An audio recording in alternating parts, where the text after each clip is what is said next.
नमस्कार दोस्तों, एजुकेशन 24 में आपका स्वागत है। दोस्तों, आज का वीडियो आप सभी के लिए बहुत ही खास होने वाला है, क्योंकि आज के इस वीडियो में मैं आपको बीए फर्स्ट ईयर के सेकेंड सेमेस्टर में आपका जो सब्जेक्ट है इकोनॉमिक यानी कि अर्थशास्त्र, उसके अंदर कौन कौन से क्वेश्चन आने वाले हैं, इस वीडियो के अंदर मैं आपको आने वाले क्वेश्चन के बारे में बताऊँगा। सो आप इस वीडियो को ध्यान से देखिएगा ताकि आपको आने वाले क्वेश्चन के बारे में अच्छे से पता चल सके। और जितने भी स्टूडेंट बीए फर्स्ट ईयर के अंदर है, जिनका सेकेंड सेमेस्टर का एग्जाम होने वाला है, वो लोग कमेंट करके जरूर बताएं कि नेक्स्ट क्वेश्चन पेपर उनको किस सब्जेक्ट के ऊपर चाहिए, ताकि आपके कमेंट के अनुसार मैं आपको क्वेश्चन पेपर दे सकूं। तो आइए बिना किसी देरी के हम लोग शुरू करते हैं और सबसे पहले अति लघु उत्तरीय प्रश्नों के बारे में जानते हैं। तो यहाँ पे अति लघु उत्तरीय प्रश्नों में पहले प्रश्न की बात की जाए तो यहाँ पे आपका पहला प्रश्न दिया हुआ है, व्यापक अर्थशास्त्र का अर्थ एवं परिभाषा बताइए। पहला क्वेश्चन कह रहा है जो व्यापक अर्थशास्त्र है, यहाँ पे आपको सबसे पहले व्यापक अर्थशास्त्र का अर्थ बताना है और उसकी परिभाषा बताना है। अब अगले क्वेश्चन की बात की जाए तो यहाँ पे आपका दूसरा क्वेश्चन दिया हुआ है, सूक्ष्म तथा व्यापक अर्थशास्त्र में अंतर स्पष्ट कीजिए। दूसरा क्वेश्चन कह रहा है कि सूक्ष्म तथा व्यापक अर्थशास्त्र में क्या अंतर है, यहाँ पे आपको सूक्ष्म तथा व्यापक अर्थशास्त्र में अंतर स्पष्ट करना है। अब अगले क्वेश्चन की बात की जाए तो यहाँ पे आपका तीसरा क्वेश्चन दिया हुआ है, राष्ट्रीय आय की आधुनिक परिभाषाएं लिखिए। तीसरा क्वेश्चन कह रहा है जो राष्ट्रीय आय की आधुनिक परिभाषा है, यहाँ पे आपको राष्ट्रीय आय की आधुनिक परिभाषाएं लिखना है। अब अगले क्वेश्चन की बात की जाए तो यहाँ पे आपका चौथा क्वेश्चन दिया हुआ है, कुल राष्ट्रीय उत्पाद की अवधारणा क्या है। चौथा क्वेश्चन कह रहा है कि जो कुल राष्ट्रीय उत्पाद है, यहाँ पे आपको कुल राष्ट्रीय उत्पाद की अवधारणा बताना है। अब अगले क्वेश्चन की बात की जाए तो यहाँ पे आपका पांचवा क्वेश्चन दिया हुआ है, शुद्ध घरेलू उत्पाद क्या है। पांचवा क्वेश्चन कह रहा है कि शुद्ध घरेलू उत्पाद क्या है, यहाँ पे आपको शुद्ध घरेलू उत्पाद के बारे में बताना है। अब अगले क्वेश्चन की बात की जाए तो यहाँ पे आपका छठा क्वेश्चन दिया हुआ है, औसत उपभोग प्रवृत्ति से क्या तात्पर्य है। छठा क्वेश्चन कह रहा है कि औसत उपभोग प्रवृत्ति से क्या तात्पर्य है, यहाँ पे आपको औसत उपभोग प्रवृत्ति के बारे में बताना है। अब अगले क्वेश्चन की बात की जाए तो यहाँ पे आपका सातवां क्वेश्चन दिया हुआ है, राजकोषीय नीति से क्या तात्पर्य है। सातवां क्वेश्चन कह रहा है कि राजकोषीय नीति से क्या तात्पर्य है, यहाँ पे आपको राजकोषीय नीति के बारे में बताना है। अब अगले क्वेश्चन की बात की जाए तो यहाँ पे आपका आठवां क्वेश्चन दिया हुआ है, विनियोग किसे कहते हैं। आठवां क्वेश्चन कह रहा है कि विनियोग किसे कहते हैं, यहाँ पे आपको विनियोग के बारे में बताना है। अब अगले क्वेश्चन की बात की जाए तो यहाँ पे आपका नौवां क्वेश्चन दिया हुआ है, ब्याज क्या है। नौवां क्वेश्चन कह रहा है कि ब्याज क्या है, यहाँ पे आपको ब्याज के बारे में बताना है। अब अगले क्वेश्चन की बात की जाए तो यहाँ पे आपका 10वां क्वेश्चन दिया हुआ है, आईएस वक्र में स्थानांतरण बताइए। 10वां क्वेश्चन कह रहा है कि जो आईएस वक्र होता है, यहाँ पे आपको आईएस वक्र में स्थानांतरण को बताना है। अब अगले क्वेश्चन की बात की जाए तो यहाँ पे आपका 11वां क्वेश्चन दिया हुआ है, भुगतान संतुलन क्या है। 11वां क्वेश्चन कह रहा है कि भुगतान संतुलन क्या है, यहाँ पे आपको भुगतान संतुलन के बारे में बताना है। अब अगले क्वेश्चन की बात की जाए तो यहाँ पे आपका 12वां क्वेश्चन दिया हुआ है, कीन्स के तरलता पसंदगी सिद्धांत की विशेषता स्पष्ट कीजिए। 12वां क्वेश्चन कह रहा है कि जो कीन्स है, यहाँ पे आपको कीन्स के तरलता पसंदगी सिद्धांत की विशेषता बताना है। तो ये टोटल आपके 12 क्वेश्चन होंगे जो आपसे अति लघु उत्तरीय प्रश्न पूछेंगे। अब आगे हम लोग लघु उत्तरीय प्रश्नों के बारे में जानेंगे। तो यहाँ पे लघु उत्तरीय प्रश्नों में पहले प्रश्न की बात की जाए तो यहाँ पे आपका पहला प्रश्न दिया हुआ है, राष्ट्रीय आय की गणना में आने वाली कठिनाइयों को बतलाइए। पहला क्वेश्चन कह रहा है जो राष्ट्रीय आय की गणना होती है, उसमें आने वाली जो भी कठिनाइयाँ हैं, यहाँ पे आपको सबसे पहले राष्ट्रीय आय की गणना में आने वाली कठिनाइयों के बारे में बताना है। अब अगले क्वेश्चन की बात की जाए तो यहाँ पे आपका दूसरा क्वेश्चन दिया हुआ है, चक्रीय आय प्रवाहों का महत्व बतलाइए। दूसरा क्वेश्चन कह रहा है जो चक्रीय आय प्रवाह होता है, यहाँ पे आपको चक्रीय आय प्रवाहों का महत्व बताना है। अब अगले क्वेश्चन की बात की जाए तो यहाँ पे आपका तीसरा क्वेश्चन दिया हुआ है, उपभोग प्रवृत्ति को स्पष्ट कीजिए। तीसरा क्वेश्चन कह रहा है जो उपभोग प्रवृत्ति है, यहाँ पे आपको उपभोग प्रवृत्ति को स्पष्ट करना है। अब अगले क्वेश्चन की बात की जाए तो यहाँ पे आपका चौथा क्वेश्चन दिया हुआ है, कीन्स का रोजगार का सिद्धांत बताइए। चौथा क्वेश्चन कह रहा है जो कीन्स का रोजगार सिद्धांत है, यहाँ पे आपको कीन्स का रोजगार का सिद्धांत बताना है। अब अगले क्वेश्चन की बात की जाए तो यहाँ पे आपका पांचवा क्वेश्चन दिया हुआ है, किसी अर्थव्यवस्था में विनियोग को प्रोत्साहित करने वाले उपायों का वर्णन कीजिए। पांचवा क्वेश्चन कह रहा है कि जो विनियोग है, विनियोग को प्रोत्साहित करने वाले जो उपाय हैं, यहाँ पे आपको किसी अर्थव्यवस्था में विनियोग को प्रोत्साहित करने वाले उपायों का वर्णन करना है। अब अगले क्वेश्चन की बात की जाए तो यहाँ पे आपका छठा क्वेश्चन दिया हुआ है, गुणक एवं त्वरक की पारस्परिक क्रिया का वर्णन कीजिए। छठा क्वेश्चन कह रहा है कि गुणक एवं जो त्वरक होता है, यहाँ पे आपको गुणक एवं त्वरक की पारस्परिक क्रिया का वर्णन करना है।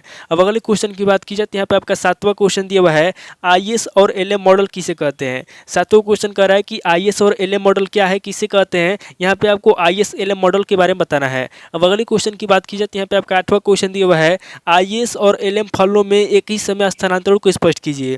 आठवां क्वेश्चन कह रहा है जो आईएस और एलएम फलन होता है, यहाँ पे आपको आईएस और एलएम फलनों को एक ही समय में स्थानांतरण को स्पष्ट करना है। अब अगले क्वेश्चन की बात की जाए तो यहाँ पे आपका नवा क्वेश्चन दिया हुआ है, फिलिप्स वक्र बेरोजगार और स्फीति में संबंध की स्पष्ट व्याख्या कीजिए। नवा नवा क्वेश्चन कह रहा है जो फिलिप्स वक्र बेरोजगार और स्फीति है, यहाँ पे आपको फिलिप्स वक्र बेरोजगार और स्फीति में संबंध की स्पष्ट व्याख्या करना है। अब अगले क्वेश्चन की बात की जाए तो यहाँ पे आपका 10वां क्वेश्चन दिया हुआ है और लघु उत्तरीय प्रश्न का लास्ट क्वेश्चन दिया हुआ है, चक्राकार आय प्रवाह मॉडल की सीमाएं, कमियां अथवा आलोचकों पर प्रकाश डालिए।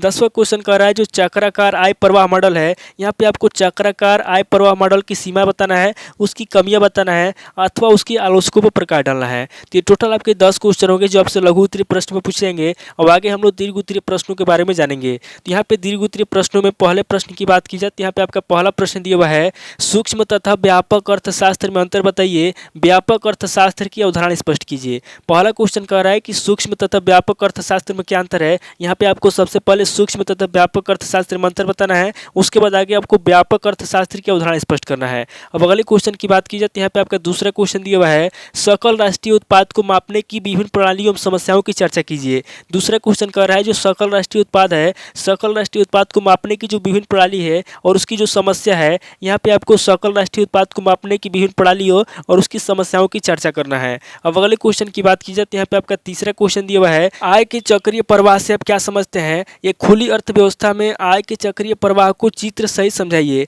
तीसरा क्वेश्चन कह रहा है जो आय का चक्रीय प्रवाह है, यहाँ पे आपको सबसे पहले बताना है कि आय का चक्रीय प्रवाह क्या होता है, आय के चक्रीय प्रवाह से आप क्या समझते हैं। उसके बाद आगे आपको आय के चक्रीय प्रवाह को एक खुली अर्थव्यवस्था में आय के चक्रीय प्रवाह को चित्र सहित समझाना है। अब अगले क्वेश्चन की बात की जाए तो यहाँ पे आपका चौथा क्वेश्चन दिया हुआ है, पूर्ति स्वयं अपनी मांग का सृजन करती है, इस कथन के आलोचनात्मक परीक्षण कीजिए। चौथा क्वेश्चन कह रहा है जो पूर्ति है, पूर्ति स्वयं अपनी मांग का सृजन करती है, इस कथन की आलोचना करना है और इसका परीक्षण करना है, यानी कि ये जो कथन है इसकी कमियां निकालना है। अब अगले क्वेश्चन की बात की जाए तो यहाँ पे आपका पांचवा क्वेश्चन दिया हुआ है, आर्थिक विश्लेषण में कीन्स की उपभोग प्रवृत्ति एक अद्वितीय खोज है, व्याख्या कीजिए। पांचवा क्वेश्चन कह रहा है कि आर्थिक विश्लेषण में कीन्स की उपभोग प्रवृत्ति एक अद्वितीय खोज है, इसकी आपको व्याख्या करना है। अब अगले क्वेश्चन की बात की जाए तो यहाँ पे आपका छठा क्वेश्चन दिया हुआ है, राजकोषीय नीति से क्या तात्पर्य है, इसके उद्देश्यों का वर्णन कीजिए। छठा क्वेश्चन कह रहा है कि राजकोषीय नीति से क्या तात्पर्य है, यहाँ पे आपको सबसे पहले राजकोषीय नीति के बारे में बताना है, उसके बाद आगे आपको राजकोषीय नीति के उद्देश्यों का वर्णन करना है। अब अगले क्वेश्चन की बात की जाए तो यहाँ पे आपका सातवां क्वेश्चन दिया हुआ है, मुद्रा परिमाण सिद्धांत की आलोचनात्मक व्याख्या कीजिए,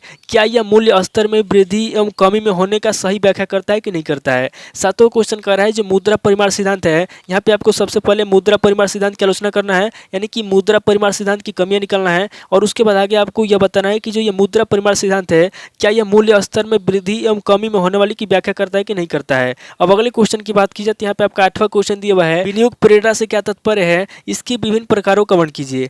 आठवां क्वेश्चन कह रहा है कि विनियोग प्रेरणा से क्या तात्पर्य है, यहाँ पे आपको सबसे पहले विनियोग प्रेरणा के बारे में बताना है, उसके बाद आगे आपको इसके विभिन्न प्रकारों का वर्णन करना है। अब अगले क्वेश्चन की बात की जाए तो यहाँ पे आपका नवा क्वेश्चन दिया हुआ है, कीन्स द्वारा प्रतिपादित तरलता अधिमान सिद्धांत का आलोचनात्मक वर्णन कीजिए। नवा क्वेश्चन कह रहा है जो कीन्स है, यहाँ पे आपको कीन्स द्वारा प्रतिपादित तरलता अधिमान सिद्धांत की आलोचना करना है, यानी कि कीन्स द्वारा प्रतिपादित जो तरलता अधिमान सिद्धांत है उसकी कमियां निकालना है। अब अगले क्वेश्चन की बात की जाए तो यहाँ पे आपका 10वां क्वेश्चन दिया हुआ है, हिग्स के वस्तु बाजार संतुलन एवं मुद्रा बाजार संतुलन को स्पष्ट कीजिए। 10वां क्वेश्चन कह रहा है जो हिग्स के वस्तु बाजार संतुलन एवं मुद्रा बाजार संतुलन है, यहाँ पे आपको हिग्स के वस्तु बाजार संतुलन एवं मुद्रा बाजार संतुलन को स्पष्ट करना है। अब अगले क्वेश्चन की बात की जाए तो यहाँ पे आपका 11वां क्वेश्चन दिया हुआ है, व्यापार शेष एवं भुगतान शेष में अंतर को स्पष्ट कीजिए। 11वां क्वेश्चन कह रहा है जो व्यापार शेष होता है हम जो भुगतान शेष होता है, यहाँ पे आपको व्यापार शेष एवं भुगतान शेष में अंतर को स्पष्ट करना है। अब अगले क्वेश्चन की बात की जाए तो यहाँ पे आपका 12वां क्वेश्चन दिया हुआ है और दीर्घ उत्तरीय प्रश्न का लास्ट क्वेश्चन दिया हुआ है, त्वरक से क्या तात्पर्य है, व्याख्या कीजिए। 12वां क्वेश्चन कह रहा है जो त्वरक होता है, यहाँ पे आपको बताना है कि त्वरक से क्या तात्पर्य है और यहाँ पे आपको त्वरक की व्याख्या करना है। तो ये टोटल आपके 12 क्वेश्चन होंगे जो आपसे दीर्घ उत्तरीय प्रश्न में पूछे जाएंगे। तो इस वीडियो के अंदर मैंने आपको अति लघु उत्तरीय प्रश्न, लघु उत्तरीय प्रश्न और दीर्घ उत्तरीय प्रश्न तीनों तरह के प्रश्नों के बारे में बता दिया। आप इन तीनों तरह के प्रश्नों को नोट कर लीजिए और किसी किताब से सीरीज से मिलाकर के याद कर लीजिए। तो दोस्तों आज इस वीडियो को मैं पे स्किप करता हूँ और मिलता हूं आपसे नेक्स्ट वीडियो में। अगर आपको वीडियो अच्छा लगा तो वीडियो को लाइक कीजिए, शेयर कीजिए और कमेंट करके बताइए कि आपको नेक्स्ट क्वेश्चन पेपर किस सब्जेक्ट के ऊपर चाहिए। थैंक यू दोस्तों।